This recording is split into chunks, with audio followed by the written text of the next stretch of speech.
What's up guys, macadii here, and today guys, another GBA Season 6 coach interview where I am joined by Kooper, coach of the Utah Jasmine, if you want to say hello. Hey everyone, this is Kooper. Hey Agaho.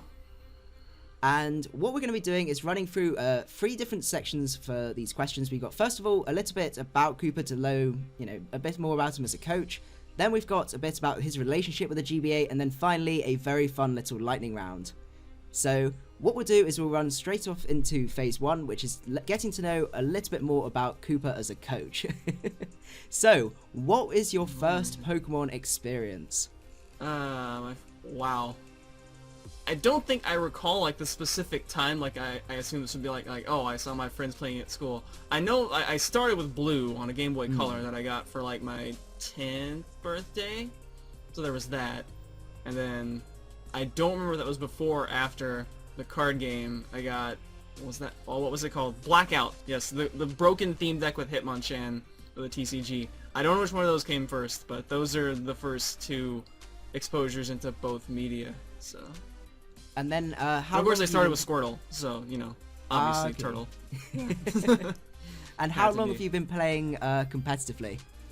See, the first team I EV trained was actually like late 3rd gen. So, that 3rd gen, of course, there was no Wi-Fi, so there was like Net Battle, I think it was called, but I didn't play on that.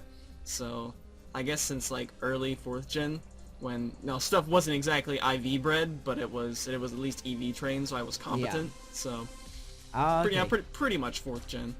Yeah, it's crazy to think how long ago that was. 'Cause how many years must that must have been like 8-9 years of playing competitively? Well, I completely skipped Black and White because they were awful, so subtract that time from there. As Blonde, I like to say X and Y were our 5th gen. That's the gen that came after Diamond and Pearl. So, yeah.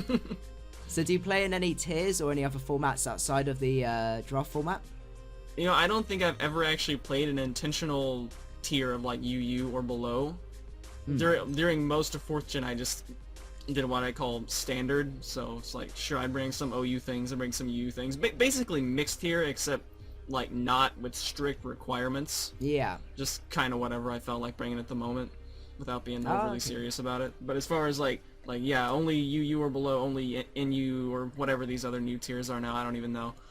As far as that or below, no, I haven't done any of the formats. I think if I did another one, I might be interested in Little Cup, just because that's actually different. Yeah, it's a lot of fun. It's quite surprising how much fun it is. That and Plugman is very clearly Elekid, and I need an excuse to use Elekid, so... Yeah, for you guys who don't know, all my Pokemon nicknames are after Mega Man characters, so I gotta have Plugman from Mega Man 9. Yeah. So literally has a plug on his head. So talking a little bit about the draft itself, not giving too much away obviously, but what's your game plan when you start getting ready to draft? See, well, people who know me probably know. So Season 2, I drafted like I went heavy into defense first, and my idea behind that was that you get to vary your 4 moves that you use to hit offensively every week. You don't get to do that for your typing to resist their moves. So if you're gonna have walls, you better have good walls, and then I feel like your damage dealers can just adjust with their moves from week to week a little bit better than your walls can adjust their defensive ability from week to week. So notably in Season 2, for example, when I was an expansion team and we kind of had slim pickings, I got the good walls that were left like Zapdos and Suicune, and then it wasn't until Season 3 that I really started to break through with getting the power. So typically I like to get the good defensive guys first and then go in with the power later. Yeah. Plus, generally Aggron's going to be there in the late rounds anyway because no one else can hit a head smash except for me, so... That's fair enough. So, if there was such a Pokemon which you'd be able to draft over and over again, and you'd pick it because either you can't live without it, or it's just really, really good, is there sort of a Pokemon like that you feel you have to draft every single time if you could? People are probably going to be yelling for like Aggron, but it wouldn't actually be Aggron. It would probably be Zapdos, because every year I've been in the league, I've had Zapdos. I have always had Zapdos. I don't know how to function without Zapdos. Like, oh, he's got a Scizor, I'll bring a Zapdos. It's so nice. Yeah, it checks so many of the different megas and threats, and also the fact that you can run it, defensively, but also offensively as well. It's really, really good. So I can definitely appreciate that answer. Yeah, walls that have the ability to actually hit back are kind of important. You don't want to get set up on, so. Yeah, definitely. So moving on to phase 2, this is a little bit about your relationship with the GBA. So what made you want to join the GBA? Let's see. So, well, the GBA was started by Steve. I've been kind of friends with Steve for quite a while. Gubbs, I've also been friends with for quite a while. He was in season 1, so I kind of had a vested interest in it from that.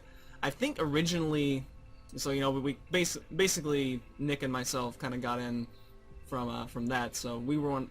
I think originally season 2 was actually only going to have 2 coaches come in as new teams, and it was going to be me and Nick. And then we kept adding people, and it ended up being I think like 6 teams added in season 2.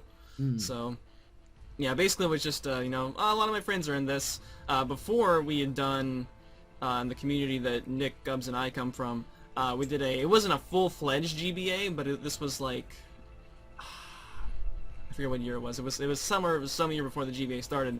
It was a draft tournament. It wasn't a full league like the GBA, where we have, team names and whatnot, but, we did go through and do, it was in 4th gen, it was a mixed tier draft. So you had to draft based on tiers. So I kind of had some experience in the draft format before that. Okay, yeah. That's so really I was cool. definitely interested in doing it in an expanded role to, because it was fun, and only getting 1 tournament out of it was not enough. So. Fair enough. So is there a coach that you're looking forward to playing the most? I'm looking forward to playing Tom again. I'm pretty sure I gave him PTSD in our last game that we played in Season 3, which was the 6-0 with Agron, so yeah, hopefully either I'll have a chance to follow up on that, or he'll get a chance to redeem himself, so. Yeah, definitely. And is there a coach that you're absolutely dreading playing, or hoping that you don't get matched up against? Oh, I hope I don't have to play Battler X. That guy, nobody knows anything about him. He's pretty scary, it's gonna suck if I have to play him. Also, fun fact, I think you can probably guess who Tom chose for this specific coach. I'm gonna assuming I get Agron in the draft. Yeah. And what are you most excited for during Season 6 of the GBA? Oh, that's pretty easy. Clicking head smash. Fair enough. Most every game. Maybe not every game, but and hitting and all realistically, where do you think you see yourself ending up at the end of the season? I'm thinking 8-4 sounds pretty reasonable. Maybe 7-5. I think 7-5 is going to be like cusp of the playoffs with this level of competition. So yeah, I think 8-4 will probably be good enough for playoffs. And 7-5 might not be. It might come down to differential. Yeah, it's such a really hard season to call, I must admit. There's so much there's so much new talent coming in, and it's absolutely stacked. All of the divisions are looking really, really spooky right now. So it's going to be a really interesting season, I think. I agree. So it's moving the on, highest competitive we've had yet. That's fine. Sorry, you can continue if you want. Sorry, I didn't realize you were saying. No, just echoing your sentiment that this is I think the most competitive season we're gonna have yet, as far as level of talent. So moving on to the final phase, this is the lightning round. So no thinking, it's just answering. I'm gonna give you 2 options, and you've got to tell me which one you prefer. You ready to go? All right. Yep. Okay, cartridge or showdown? Oh, cartridge exclusively. Oras or XY? XY. Let me change my clothes. Sweep or stall? You stall to set up the sweep, but I guess stall. Hoenn or Sinnoh? Oh, those are my 2 favorite regions. I'll say Sinnoh because my ex-girlfriend's from there. Live commentary or postcom? Postcom, always. Toxic or Will-O-Wisp? Will-O-Wisp because it's more defensive. Volt switch or U-turn? U-turn because it didn't debut in 5th gen. Competitive or defiant? Defiant because it's on more useful things, I guess. Acrobike or Macbike? Macbike, you gotta hatch the eggs faster. Play competitive or play for fun? Oh, play for fun. If you're not having fun, what are you doing? Technical team or creative team? I'm gonna say technical team, as surprising as that might be to some people. I like fine-tuning all the EVs. So. Trade or free agency? I guess trade. Trades are way cooler when they actually work. And then finally, GG or rage quit? I guess GG, because the only raging I ever do is when I'm a barb in D&D, so pretty laid back. Fair enough. And that is everything in terms of the questions and the interview. Is there anything you want to add as a sort of finale? Don't subscribe to Kooper's channel. If you guys don't know, you just you can check in every Sunday or whatever and watch the videos, but don't subscribe. These are the rules of Kooper. If you're gonna become a fan of Kooper, you need to understand them. So. Fair enough. Hope you guys enjoyed the interview, and we will see you guys later.